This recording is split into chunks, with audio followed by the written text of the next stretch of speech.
Hello दोस्तों, welcome back to my channel. और आज के वीडियो में हम लोग बात करने वाले हैं about difference between sales and marketing. तो इससे पहले कि मैं वीडियो स्टार्ट करूं, मैं आपको बताना चाहता हूं कि मैं करेंटली एक सेल्स का मार्केटिंग रोल में काम कर रहा हूं इन मारुति सुजुकी इंडिया लिमिटेड। और मैं आपको सेल्स एंड मार्केटिंग के बीच में जो डिफरेंस है वो एक थ्योरेटिकल नॉलेज के हिसाब से नहीं, एक प्रैक्टिकल पर्सपेक्टिव के साथ बताऊंगा, क्योंकि मैं खुद एक सेल्स एंड मार्केटिंग के रोल में करेंटली काम कर रहा हूँ। तो जो आप थ्योरी नोटबुक्स में पढ़ते हो उसमें सेल्स एंड मार्केटिंग का क्या डिफरेंस होता है और प्रैक्टिकल ग्राउंड रियलिटी जो है उसमें क्या डिफरेंस होता है, मैं इस वीडियो में आपसे बताऊंगा। तो जनरली जो सेल्स और मार्केटिंग होता है ये इंडिपेंडेंट बिजनेस यूनिट्स होते हैं ऑर्गेनाइजेशंस में। इन दोनों के बीच में कोरिलेशन एक होता है, but they are very different from each other. Sales के एक अलग कुछ फंक्शंस होते हैं, मार्केटिंग के कुछ अलग फंक्शंस होते हैं और दोनों का ऑब्जेक्टिव बिल्कुल अलग होता है। सो इस वीडियो में I will help you understand the sort of different activities that happens in sales and the sort of activities that happen in marketing, so that you can understand what exactly is the difference between the two and what is the exact role of each function in the organization. So without wasting a lot of time, let us begin. अब पहले हम बात करते हैं sales का। अब sales का theoretical definition क्या होता है? सेल्स का मतलब ये any transaction that happens from the producer to the consumer in exchange of money leading to revenue generation for the producer और द मैन्युफैक्चरर। तो सेल्स जो होता है वो एक प्रॉफिट सेंटर ऑपरेशंस होता है। इसका मतलब ये कि सेल्स डायरेक्टली कंपनी की बॉटम लाइन को अफेक्ट करती है, यानी कि अगर आप ज़्यादा सेल्स कर रहे हो तो कंपनी ज़्यादा प्रॉफिट कमाएगी और अगर आप कम सेल्स कर रहे हो तो कंपनी कम पैसे कमाएगी। तो ये एक बहुत इंपॉर्टेंट पार्ट हो जाता है ऑर्गेनाइजेशन का। अब let us take an example of an FMCG company. For example HUL है जो लक्स का साबुन बना रही है। अब लक्स का साबुन मैन्युफैक्चर करने के बाद ये जो स्टॉक है ये कंपनी होलसेलर्स को बेचेगी, फिर होलसेलर्स आगे कैरी एंड फॉरवर्ड एजेंट्स को बेचेंगे, जो आगे रिटेलर्स को बेचेंगे, जो आगे फॉरवर्ड कंज्यूमर्स को बेचेंगे। तो हर ट्रांजैक्शन जो एक मैन्युफैक्चरर से लेके इंटरमीडिएटरी और इंटरमीडिएटरी के थ्रू कंज्यूमर की तरफ हो रहा है, दैट कम्स अंडर सेल्स। एक कार कंपनी एग्जाम्पल को भी देखते हैं। सपोज एक कंपनी एक गाड़ी मैन्युफैक्चर कर रही है, वो मैन्युफैक्चर करके वो कार डीलर को बेच रही है, यानी कि ये होलसेल हो रहा है, और डीलर एंड कंज्यूमर को बेच रहा है, यानी कि वो डीलर कंज्यूमर को सेल कर रहा है। तो ये भी एक सेल्स का प्रोसेस होता है। तो आपको as a sales person, sales manager ये इंश्योर करना पड़ता है कि जो मिडिल मैन है, एफएमसीजी के केस में होलसेलर और रिटेलर, और ऑटोमोटिव कंपनी के केस में डीलर, ये कंपनियां से गाड़ियां और एफएमसीजी प्रोडक्ट्स खरीद रहे हैं ताकि वो आगे एंड कंज्यूमर्स को बेच सके। तो जो सेल्स मैनेजर होता है उसको ये वाला सेल्स भी मेंटेन करना पड़ता है, from manufacturer to the middleman and from the middleman to the end consumer का सेल्स भी उनको इंश्योर करना पड़ता है। अब सेल्स में एक्चुअल में काम क्या होता है? सेल्स में सबसे पहले आपको ये इंश्योर करना है कि जो मिडिलमैन है आपके, वो आपके टारगेट्स अचीव कर रहे हैं, होलसेल टारगेट अचीव कर रहे हैं, और फाइनली जो प्रोडक्ट्स कंज्यूमर्स को बिक रहे हैं आपको ये भी इंश्योर करना है कि वो रिटेल टारगेट्स भी पूरे हो। तो इसलिए आपको on a day to day basis wholesaler से और डीलर से कोऑर्डिनेट करना पड़ता है ताकि उनके अकाउंट में इनफ फंड्स अवेलेबल हो, इनफ वर्किंग कैपिटल अवेलेबल हो कि कंपनी से वो माल खरीद सके और आगे फिर वो कंज्यूमर को बेच पाए। तो ये एक काम होता है सेल्स मैनेजर का। और फिर फाइनली उनको ऐसे सेल्स स्ट्रैटेजीज डिवाइस करनी होती है जिससे कि वो होलसेलर और रिटेलर एंड कंज्यूमर को भी गाड़ी या तो प्रोडक्ट कोई भी है जो एफएमसीजी प्रोडक्ट है वो बेच पा रहा है। तो सेल्स में एक तरीके का पुश फैक्टर इन्वॉल्व होता है, क्योंकि आपको इंश्योर करना होता है कि आपको जो टारगेट्स दिए जा रहे हैं, बोथ होलसेल टारगेट्स और रिटेल टारगेट्स, वो आप अचीव कर रहे हो। तो इसके लिए क्या करता है सेल्स मैनेजर? डेली ट्रैकर्स बनाता है, डेली डैशबोर्ड बनाता है, एसकेयू लेवल में, मॉडल लेवल में, प्रोडक्ट लेवल में वो डैशबोर्ड्स बनाता है और एक एक प्रोडक्ट, एक एक एसकेयू को वो ट्रैक करता है कि उसका मार्केट में पुल कितना है। और इस बेसिस में उनको डिवाइस करनी पड़ती है कुछ ऐसी स्ट्रैटेजीज जिसके थ्रू वो मार्केट में सेल्स को इंक्रीज कर सके।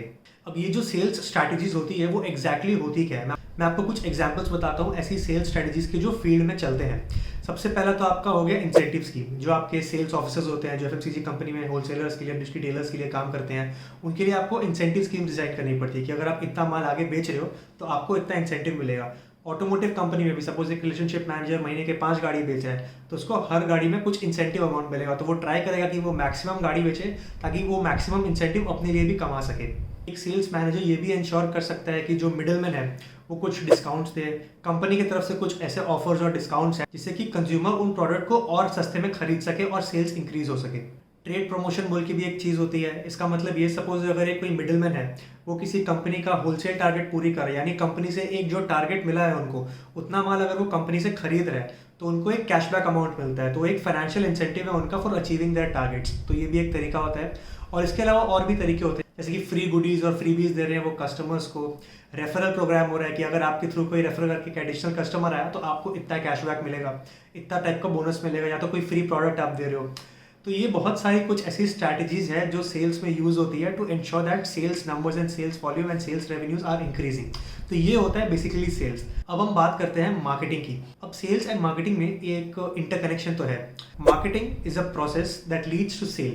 तो मार्केटिंग में आप जो भी काम कर रहे हो उसके बेसिकली दो काम होते हैं। पहला काम ये होता है सेल्स इंक्रीज करना, और दूसरा काम ये होता है कि कंज्यूमर के माइंड में उस पर्टिकुलर प्रोडक्ट और उस पर्टिकुलर ब्रांड का एक परसेप्शन बिल्ड करवाना। तो ये होता है मार्केटिंग के काम। अब जो मार्केटिंग होती है वो अलग अलग टाइप्स की होती है। मैं आपको पहले एक्सप्लेन करता हूँ किन किन टाइप्स की मार्केटिंग होती है। एक होती है आपकी above the line marketing. Above the line marketing यानी कि मास मार्केटिंग। अब टीवी में एड्स हो गए जो कंपनीज बनाती है, प्रिंट एड्स हो गए यानी कि जो न्यूज़पेपर में एड्स आते हैं, रेडियो कैंपेन हो गया, जो कंपनी से एक पब्लिक में मास कम्युनिकेशन जा रहा है उसको हम अबव द लाइन मार्केटिंग बोलते हैं। अब नेक्स्ट टाइप की जो मार्केटिंग टेक्निक होती है उसको हम बोलते हैं बीटीएल एक्टिविटीज़। बीटीएल यानी कि बिलो द लाइन एक्टिविटीज़। ये होता है एक स्पेसिफिक मार्केट को टारगेट करके ये एक्टिविटीज़ हम करते हैं। सपोज आपने बहुत सारी जगह देखा होगा कि बहुत सारी कार्स डिस्प्ले में लगी हुई है, मॉल में डिस्प्ले इवेंट चल रहे हैं, किसी रूरल मार्केट में कोई डिस्प्ले इवेंट चल रहे हैं, कोई एक प्रोडक्ट का मेला लगा हुआ है, टू व्हीलर मेला लगा हुआ है। स्पॉन्सरशिप जो कंपनी करती है ये भी एक बीटीएल तरीका होता है। सपोज कॉलेज में फेस्ट हो रहा है, कोई एक एजुकेशन लोन कंपनी आके अपना स्टॉल लगाती है एजुकेशन लोन के बेचने के लिए, क्योंकि स्टूडेंट्स उनके लिए करेक्ट मार्केट है। तो ये भी एक टाइप की मार्केटिंग होती है, बीटीएल मार्केटिंग इसको हम बोलते हैं। इसके अलावा आपने सैम्पलिंग के बारे में भी सुना होगा। आपने देखा होगा कि जब कभी कभी आप स्विगी से खाना ऑर्डर करते हैं तो कोई एक थर्ड पार्टी कंपनी है जो आपको एक साथ में चॉकलेट दे रही है, आपको सैम्पलिंग करा रही है। आप किसी सुपरमार्केट में सपोज जाते हो तो कोई कंपनी फ्री के बेवरेजेस आपको पिला रही होती है just for you to get a flavour of that product, ताकि आप उस प्रोडक्ट को ट्राई करें and you end up making a habit for that particular product and purchase those products in the future. तो ये कुछ तरीके होते हैं in regards to BTL marketing. और तीसरे टाइप की एक मार्केटिंग है जो एक मॉडर्न टाइप की मार्केटिंग है, उसको हम बोलते हैं डिजिटल मार्केटिंग। अब डिजिटल मार्केटिंग में आ गए आपके फेसबुक एड्स आ गए, गूगल एड्स आ गए, सोशल मीडिया इंस्टाग्राम में प्रमोशन हो गया, इन्फ्लुएंसर मार्केटिंग हो गया जो कि आजकल बहुत कॉमन हो गया है, वेबसाइट के थ्रू प्रमोशन हो गया, collaboration with media partners and influencers for promoting their particular products. ऐसी बहुत सारे digital mediums and digital strategies आ गई है जिससे कि आप अपने प्रोडक्ट को पब्लिक के पास डिजिटल मीडियम के थ्रू लेके जा सकते हो। तो this comes under digital marketing. तो ये जितनी भी सारी एक्टिविटीज़ मैंने आपको बताई ये एक पुल क्रिएट करता है जिससे कि कस्टमर्स मार्केट में प्रोडक्ट को खरीद सकें। तो जैसे सेल्स का मैंने बताया था पुश मॉडल है। सेल्स मैनेजर को बहुत सारी ऐसी स्ट्रैटेजीज बनानी पड़ती है जिससे कि वो प्रोडक्ट को मार्केट में पुश कर सके। और मार्केटिंग में आप ऐसी एक्टिविटीज़, ऐसी स्कीम्स, ऐसी चीज़ें डिज़ाइन करते हो जिससे कि प्रोडक्ट और ब्रांड कस्टमर्स को पुल कर रहा है अपने तरफ। तो ये जो है ये बहुत कोहेसिवली और एक दूसरे के साथ कॉम्प्लीमेंट्री तरीके से काम करते हैं। And both of these verticals ensure that the profit and the revenue targets of the company are being met.